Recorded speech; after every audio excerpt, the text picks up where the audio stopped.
Why would you look outside yourself when you have all of the world inside?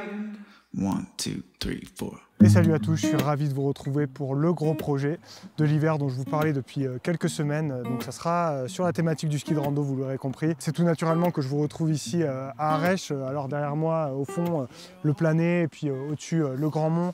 Voilà, on est dans un cadre assez superbe, c'est là, c'est juste au-dessus de chez moi. Arèche, c'est aussi une des places fortes du ski de randonnée en France. Donc voilà, il y avait plein de raisons de venir ici pour ce premier épisode et pour lancer la série.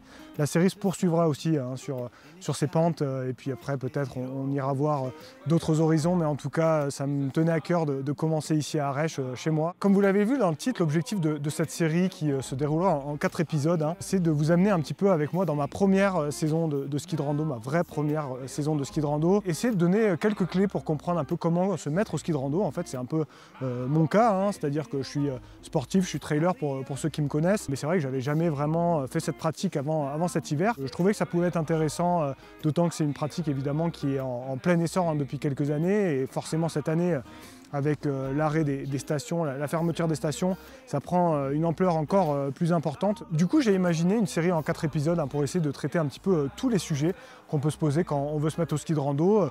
Le premier épisode d'aujourd'hui sera sur le matériel, finalement comment choisir son matériel pour commencer en ski de randonnée, et puis ensuite voilà, on ira sur les pistes. On parlera évidemment de sécurité, et puis ensuite on ira un petit peu plus en montagne se faire plaisir au fil de la saison. Voilà, ça va être un petit peu étalé sur tout cet hiver, essayer de vous faire vivre ça avec moi au fil de l'hiver, et puis pourquoi pas vous donner envie à votre tour d'investir dans du matériel, et puis aussi aller en montagne, se faire plaisir. C'est vrai que le ski de randonnée c'est un sport qui est assez parfait pour ça, c'est à la fois une pratique qui peut être très sportive, on peut beaucoup se dépenser, et puis c'est aussi une manière de profiter de la montagne différemment, bien sûr sur les pistes cette année, et puis aussi sur des itinéraires un petit peu plus sauvages. Donc voilà, c'est aussi le gros avantage de cette pratique pour les passionnés de montagne. C'est pour ça que moi aussi forcément ça faisait longtemps que j'avais envie de me mettre à cette pratique, et voilà, c'était l'occasion cette année. Je profite de cette introduction pour remercier EcoSport et Dynafit qui m'accompagnent sur ce projet tout au long de l'hiver. C'est avec eux que je vais travailler pour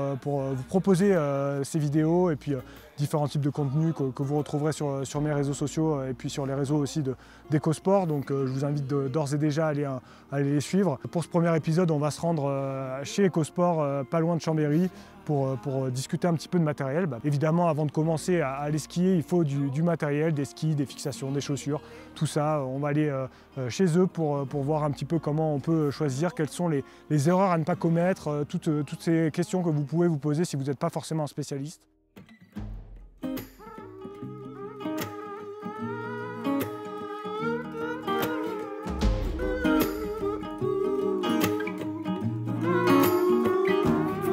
Say, why would you look outside yourself when you have all of the world inside? Ça y est, je suis dans le magasin EcoSport. On va aller rejoindre Nico pour discuter un peu du matos en détail. Allez, suivez-moi. Comme je vous le disais, on se retrouve avec Nico qui est vendeur et spécialiste. Là, on est derrière le stand de ski de rando. Donc, on va discuter un petit peu avec lui comment on va choisir son matériel en ski de rando, un petit peu les erreurs à éviter. Nico, déjà, la première question que j'aimerais te poser, c'est en fait, est-ce que tu pourrais définir un petit peu la différence entre le matériel d'alpin et le matériel de rando? La première différence, c'est déjà qu'avec un ski de randonnée, on va devoir monter. Donc, il va y avoir une fixation adaptée et une chaussure adaptée à la marche, à monter dessus. Forcément, si on monte, on va vouloir avoir du matériel qui est plus léger. Est-ce que c'est forcément le cas? Est-ce que le matériel de rando, tout le matériel de rando est forcément plus léger que le matériel d'alpin, ou c'est une idée reçue, ça? C'est une idée reçue. Pour les personnes qui veulent vraiment profiter de la descente, il existe des skis de rando plus larges, renforcés, qu'on appelle free rando. D'accord, ça c'est intéressant que tu abordes ce point-là. On va pouvoir parler un petit peu des différents types de ski de rando. Et si tu pouvais me donner un petit peu les grandes catégories, je parlais du free rando, qu'est-ce qu'on peut retrouver dans la gamme de randonnée aujourd'hui? Dans la gamme de randonnée, moi à l'heure actuelle, je les distingue 4 catégories. La race, vraiment les skis courses, ultra légers, normalisés, vraiment le même ski pour tout le monde, à peu de choses près. La pratique free rando. Puis après, il y a toute la gamme polyvalente qui va permettre vraiment de faire ce qu'on appelle de la randonnée en montagne, descendre les skis au pied. Et puis vous avez une pratique qui commence à monter un peu, qui est une pratique un peu fitness.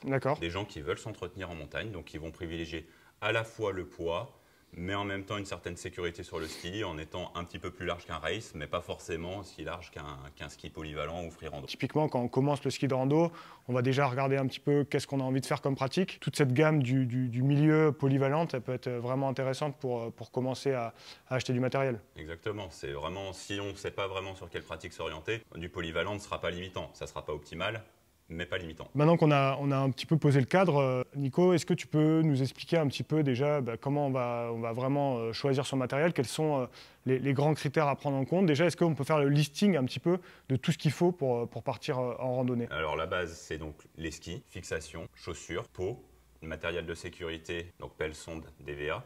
Après, tous les accessoires qui peuvent être au cas par cas selon la sortie, les crampons, les couteaux, beaucoup de petits accessoires. On se rend compte que c'est quand même pas une petite chose. C'est aussi pour ça, je pense, que c'est l'intérêt aussi de cette vidéo-là, c'est que et de cette série de manière générale, c'est qu'on s'aperçoit. Il y a quand même beaucoup de choses à prendre en compte et donc c'est quand même pas une petite chose de se dire je vais faire du ski de randonnée. On va évoluer en milieu de montagne, qui peut être dangereux, qui est dangereux. La sécurité et la connaissance de son matériel, elle est hyper importante. Si on a une pratique régulière, c'est du matériel qui est quand même plutôt haut de gamme, plutôt fiable à chaque fois, du matériel qui va durer des années. Voilà, c'est ça. Ça, c'est intéressant comme remarque parce que vous allez acheter votre matériel aujourd'hui, cette saison par exemple, mais vous allez le garder pendant des années. Donc au final, l'un dans l'autre, je pense que c'est quand même intéressant de pouvoir acheter. Et c'est pour ça d'avoir les conseils comme Nico peut nous donner aujourd'hui, ça c'est quand même intéressant. Typiquement, un profil comme moi, plutôt sportif, trailer, bon moi j'ai un background de trail, mais voilà, il y a plein de types de sportifs qui ont envie de se mettre au ski de rando. On va plutôt être dans cette recherche de polyvalence, de pouvoir aller faire un peu de montagne, à la fois faire du sport. Quels seraient, toi, les grands critères que tu peux établir pour choisir des skis et des chaussures, des fixes de manière générale? J'imagine que le poids est quand même super important. C'est ça. Pour une pratique, pour quelqu'un de sportif, il va y avoir quand même un critère de performance, donc le poids, qui est le premier critère de performance quand même sur le matériel. Et après, il va y avoir un critère de confort. Tout à fait. Confort de descente, confort de montée aussi. Un ski qui va être taillé montera plus facilement, sans parler du poids. Un ski qui va être un peu parabolique et tout, aura plus de frottement, plus dur à monter. Sur le matériel très léger dont tu parlais tout à l'heure, race, n'a pas vraiment de sens pour quelqu'un qui se met à la pratique. De toute façon, on ne va pas prendre de plaisir à la descente. L'agrément de descente, il est vraiment inexistant. Après, c'est que... Je ne sais pas si vous avez déjà vu des images de la Pyramenta, cette course de ski alpinisme qui a lieu d'ailleurs à Arèche. Quand vous les voyez descendre, les concurrents, c'est juste hallucinant, quoi. Ils sont sur des allumettes. C'est de la survie, c'est ça. C'est un peu le terme. Pour un profil comme moi, on va plutôt se tourner vers du matériel un peu polyvalent. Un peu élargi, voilà. Avec, tout en gardant l'histoire du poids. Moi, je suis parti sur des Blacklight 88. Donc là, je pense que ça rentre totalement dans cette idée de polyvalence. Et avec des fixations qui sont quand même légères. Et en fait, je m'aperçois que c'est beaucoup la fixation qui va jouer sur le poids global du ski. L'équilibre et le poids, oui. Parce qu'une fixation qui a une grosse butée à partie arrière, forcément, elle va déséquilibrer un peu le ski pour les conversions, pour la montée. Malgré tout, à la descente, finalement, on prend quand même aussi du plaisir. Je veux dire, s'il n'y a pas de problème on peut déchausser. Enfin, je veux dire, maintenant, il y a de la sécurité. Il y a de la précision sur la fixation. Alors oui, c'est léger, donc là, c'est plus le critère de fragilité. Tout à fait, ouais. Mais après, c'est quand même des parties métalliques. Voilà, ça vieillit bien. Tout à fait. Et puis à savoir aussi sur cet aspect durabilité, il y a des garanties qui sont très très longues.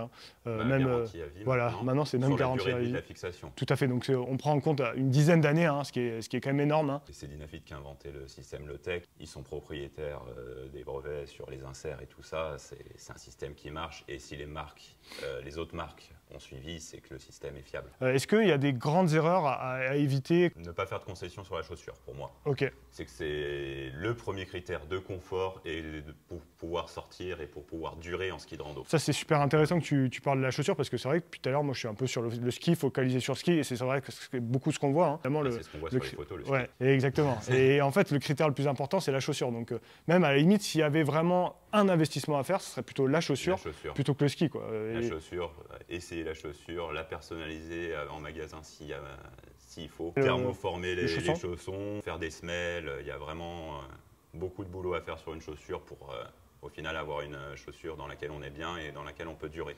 Et là, encore une fois, comme pour les skis, j'imagine qu'il y a, il y a toutes les gammes de chaussures, un petit peu du plus léger au plus lourd, plus confort. Lourd, qui est généralement plus rigide aussi, okay. Donc plus adapté à la descente. Tout à fait. Et est-ce que forcément plus lourd, c'est forcément plus confort ou ça... Pas forcément, après c'est des morphologies de pieds, mais souvent, le fait d'avoir une chaussure plus lourde permet d'avoir plus de matière et du coup de faire des chaussures plus larges. Ouais, tout à fait. Donc tout à fait. Souvent les chaussures plus lourdes sont effectivement plus confortables. Ok, finalement dans le pack chaussures fixes ski, c'est la chaussure qu'on va d'abord prioriser avant le reste. Juste pour détailler un petit peu sur les fixations, donc moi sur mes skis Dynafit, comme je vous disais, j'ai des fixations qui sont plutôt légères et malgré tout qui sont quand même confortables pour la descente. C'est vrai que j'ai déjà vu moi déjà en montagne avec des énormes fixations dont tu parlais.